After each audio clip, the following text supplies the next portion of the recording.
welcome to today's video. Today we are going to be talking about whether the tarot cards really are evil, whether you are summoning the devil by using the tarot cards, and whether you're inviting spirits into your house, which are some of the most common questions that I get asked, and also some of the most common adversarial comments that I get when I tell people that I practice tarot. So I'll start by giving you a bit of history about me. I grew up in a Christian family, and I actually grew up in the church, and for many years I was a devout Christian. But when I got to about 16 years old, I started to question that faith, and I started thinking, I don't think this sounds right. This isn't the religion for me. If you are a Christian, no hate. Most of my family are Christians. That's not a bad thing at all. You know, you do you. Absolutely, you do you. But for me, it wasn't the right choice. And I'd always been interested in mystical practices, occult practices, that kind of thing. So it should have been quite clear to me that those two types of things were incompatible, at least if you went by the brand of Christianity that I was part of, which was the Anglican Church in Australia and in England, because I grew up in both places. So when I was growing up, I did not touch tarot. I grew up and I believed, as was in accordance with the church's teachings, that tarot was evil. That when you touch a deck of tarot cards, you are going to hell.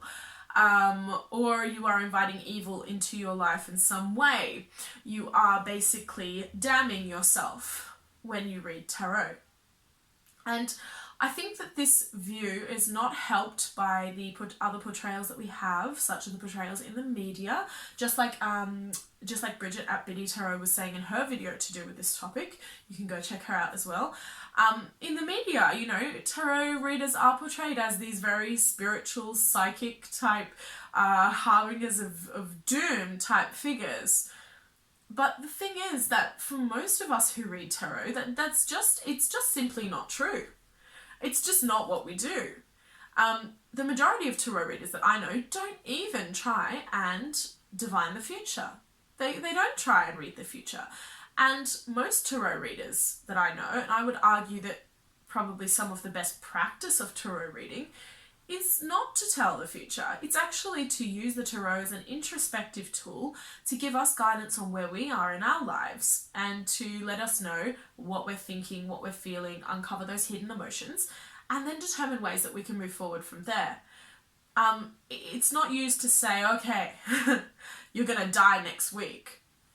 Even in the tarot, there's one card, the death card, which when you pull it, very rarely, and when I pull it, never, ever, ever means death. It just is a card of transformation. And so I think that the death card is a really good symbol of the tarot when we're talking about what the tarot is telling us to do and whether it's evil, because the death card tells us, as I said, that transformation is going to or is occurring. And that is a really good way of seeing a deck of tarot cards because they are used typically for transformational purposes. That's not to say that they can't be used to divine the future. That's not to say that they can't be used to tell you what's going to happen or what is likely to happen, I should say. But the problem with this, there's a couple of problems with this type of reading. The first problem with that type of reading is that it assumes that you don't have free will, that you don't have a choice over your fate or future or destiny. It assumes that you don't get to create your own path, and it effectively takes the power out of your hands, and it leaves you feeling really disempowered. It leaves you feeling just like your future is out of your hands, and it's not. So if you ever go to a tarot reader and they try and tell you the future and they say this is going to happen, take that with a grain of salt, because you can change that. 100% you can change that, and that's in your hands. So firstly, take that with a grain of salt. The other problem is that one of the keys to fulfillment in this life is being able to, at least to some extent, live in the present. And if you are asking future questions, that just tells me more maybe about your state of mind, that you are seeking answers, you're seeking guidance, you're feeling lost, you're feeling confused, you don't know where to go. You want help, you want someone to tell you it's okay. And so by reading the future with tarot cards, It might be like putting a band-aid on a leg that's been amputated, right?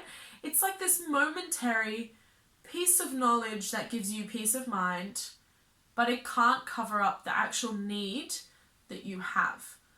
The need that you have to feel in yourself, that power, the need that you have to feel like you, again, are in control of your own fortune, of your own future, and of your own life in general. So I can see why there would be some backlash when it's talking about using tarot for future reading purposes, as we just talked about. But the question still remains, is that evil? I don't think it's evil. I don't think it means you're going to hell. I don't think that it means you're inviting the devil in. I mean, just consider that for a moment. If the occult, if reading tarot cards is more likely to attract the devil into your life than, say, for example, going shoplifting or committing any other type of sin in any other type of religious book, then I fail to see how that works. I fail to see how, by asking a question to the universe, not to the devil, not to the spirits, to the universe, asking for some clarification, pulling out those cards that your intuition, which might I remind you is inside you, not inside the devil, which your intuition tells you, and placing them on the table and using those cards to give you some more information and insight into your situation. I refuse to see how that is inviting the devil into your life. And when you leave that reading, is the devil still there? Are the spirits still there following you around? Well, the simple answer, at the very least in my readings and most of the other tarot readers that I know, well, no, they're not there because they weren't there in the first place. But let's say for a minute that somehow you did invite the devil or the spirits in for the tarot reading. I don't know how people come to the conclusion that the devil would just stay with you or the spirits would just stay with you. Why would they? They weren't there before. Why would they be there after? And what does that even look like when they're in your life? If you do a tarot reading, let's say the devil and the spirits are there, how is that going to manifest? I just fail to see how that is true.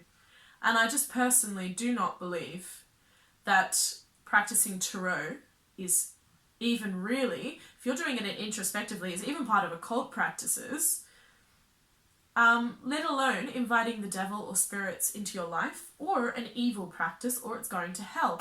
If anything, reading tarot is providing more insight into your situation so you know how to better your life. And when you are on that path to fulfillment, you are going to be helping more and more people. You are going to be living a life that enables you to have the energy and have the inspiration to actually help other people and to guide other people, to be a good friend to other people, to financially support other people if you own your own business by employing other people. If the tarot helps you to get into a safe place to do that, then really, that's inviting good, not evil. And as a tarot reader, if you are helping so many people find their paths and find their passions, can you even begin to measure how much good you're doing for the world? So, look, if tarot is not your thing, and if you believe that it is evil, that you are inviting the devil and the spirits into your life when you do it, then I would just simply say, don't do it. No one is forcing you to do tarot. No one is forcing you to do it. If you don't like it, don't do it. If someone else is busy inviting the devil and spirits into their life, then that's their problem. That's their problem. And as we've talked about before, I just don't think that they're doing it. However, if you are a religious person and you're watching this video to try and come to an understanding of whether you think that you should be doing tarot, It's not a decision that I or anyone else can make for you. It is a decision that you need to make for yourself. If your conscience is telling you that it's evil, that it is the work of the devil, that it's against your religion's rules or guidelines, then don't do it. Because the tarot does pick up on the energies that you're giving off. And if you're giving off fearful or trepidatious energies, anxious energies, kind of energies of anger or suppressed emotions in that way, then it's going to pick up on them, and that might not be a positive experience for you. And especially after the reading, even if the reading didn't disturb you or didn't give you any information that you didn't want, even after that reading, then it probably will still affect you. And I would say, just if you want to start doing tarot, there's nothing wrong with it if you believe that. I'm not going to sit here and say categorically for every person in the world that reading tarot is the best decision for them, because it's not. For a lot of people, it's not. If you've grown up as a Christian and you are programmed to believe that tarot is evil, and then you read tarot, A, it's not going to work for you because you're not connecting the right energy, and B, it's going to pick up on that energy that you're giving off and give you a really negative reading that might not actually be indicative of the situation that you're in. So, in the answer to the question, are tarot cards evil? Are they the work of the devil?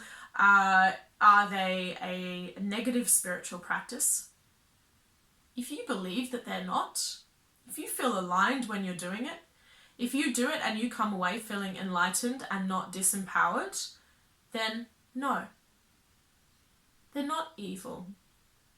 They're not inviting the devil. They're not inviting spirits. But if you do it and you feel regret or guilt or shame or sadness, then perhaps that's some healing that you need to do first before you come to the cards. Or perhaps you need to come in slowly and do it one by one. As I said, I'm not here to convert anyone. You are the master of your own fate and you make your own choices. If you choose to read the cards, that's because you want to read the cards, and it's not because anyone else is telling you to do that. But what I will say as a caveat is that I do believe that reading the cards is a very, very powerful tool for self-enlightenment, for self-empowerment, and to uncover those hidden little niggling emotions that you can't see on the surface, and that you can only discover by talking with someone else or having this external stimulus help you to discover them. So I would recommend, if you're not a Christian, if religiously it doesn't pose any kind of threat to your stability, why not try? Why not give it a go? If you don't like it, you don't have to do it again. Learn more. If you don't like it, you don't have to do it again. If you are religious and it is a threat, and you do feel like it's a threat, then I'd recommend simply not doing it and leaving us in peace. Because I'm not sitting here telling Christians what to believe. And I know a lot of people here are Christians, and I used to be a Christian, I've seen this. I'm not sitting here telling Christians what to believe. I'm not sitting here telling Muslims or Jewish people what to believe. I'm not sitting here telling Buddhists. I'm not sitting here telling anyone what to believe. I'm giving you my point of view. I'm giving you my arguments why I believe that. And I'm saying, live and let live. If you want to do it, then do it. If you don't, then don't. Any of those options, though, is completely your choice. And if you do choose to do it, enjoy it and let me know how it goes. Ciao for now.